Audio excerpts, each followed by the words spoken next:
Nobody is coming to find you. I think one of the biggest lies that we've been sold as entrepreneurs, the idea that if we just keep posting, eventually somebody is going to find us. A brand, a producer, a podcast, a magazine, a conference, like one day they'll just magically stumble across our page and say, she's the one. And after spending 15 years building brands, I can tell you that's not how it works. The opportunities that changed my business didn't happen because somebody found me. They happened because I put myself out there. They happened because I introduced myself. They happened because simply I pitched, okay? That's just what it is.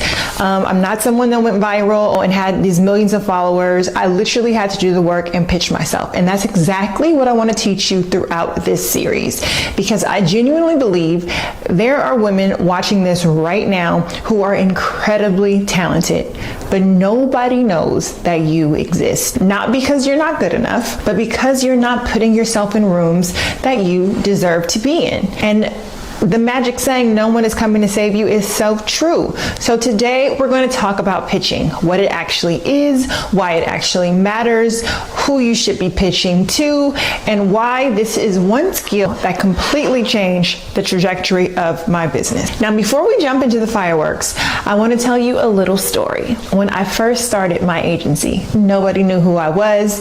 I didn't have a huge following. I wasn't being invited to events. Brands were not knocking at my door. Nobody was referring me. You guys remember, I was blacklisted. Remember that. Nobody was calling asking if I wanted to work together. Everything I built, I had to go after. I had to introduce myself. I had to tell people who I was. I had to explain what I did. I had to follow up. And honestly, there were plenty of emails that never got answered and never even got returned. There were pitches that went nowhere, into the junk folder maybe. There were people who ignored me, but here's what I learned. Every yes was worth every unanswered email. One yes can change everything. Just one.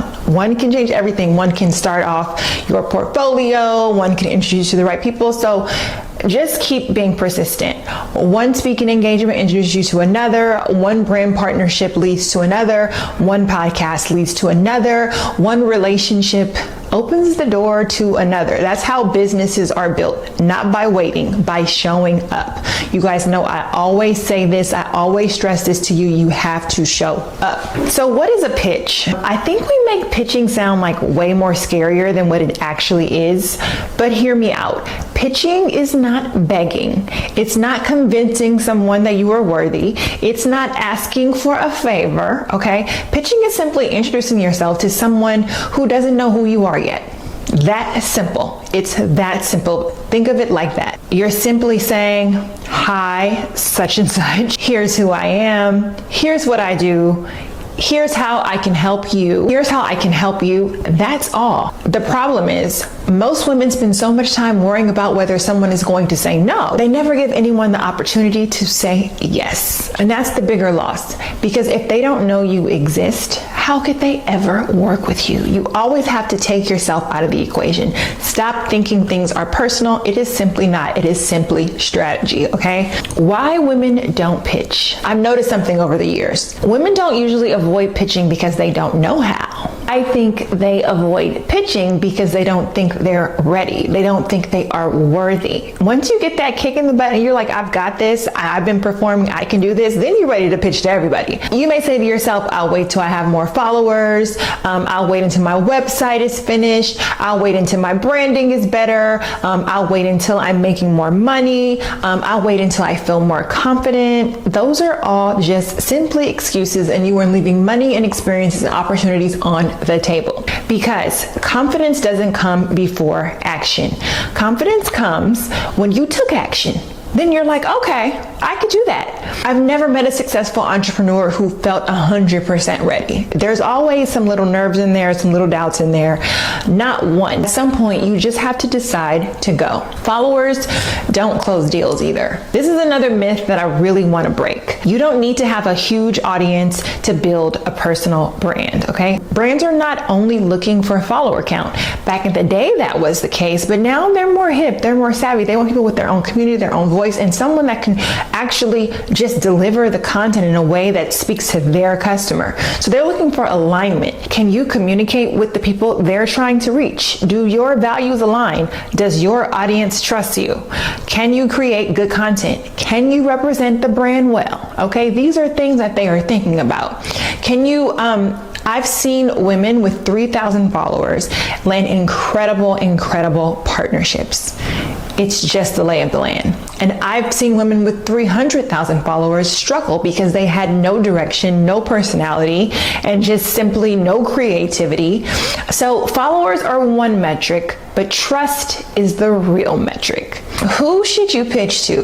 One mistake I see all the time too is that people pitch to brands that they love instead of brands that make sense. I think it's baby steps, right? It's baby steps. I mean, of course, I would like to present to all the brands that I love, but Louis Vuitton is not going to work with me. They're not going to do it right now. Those aren't always the same thing. So before you pitch to anybody, you have to ask yourself 3 questions. Number 1, does this brand serve the woman that I serve?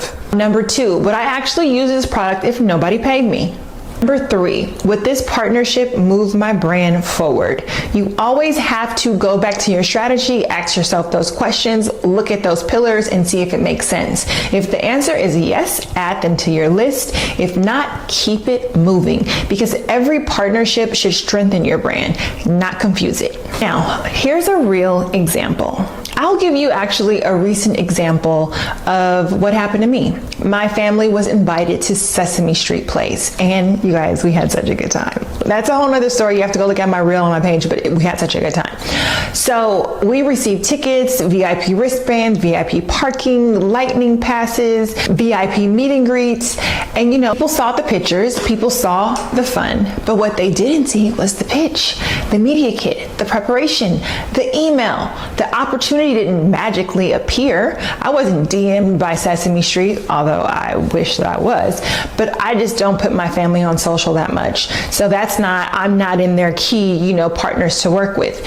So that opportunity didn't magically appear. It started because I reached out. And honestly, that's why I'm creating this little mini course guide situation, because I want more women to realize that these opportunities aren't reserved for other people. They're available to the women who are willing to ask for them. Do your homework. So before you leave today, here's what I want you to do. I want you to sit down with a notebook, hopefully your strategy journal, but that's another story. A piece of paper, a notebook, or open a spreadsheet and write down 20 brands, okay? Don't overthink it. Don't worry about whether they're still yes or no. Just write them down. Brands you genuinely love, brands your audience would love, brands that align with who you're becoming.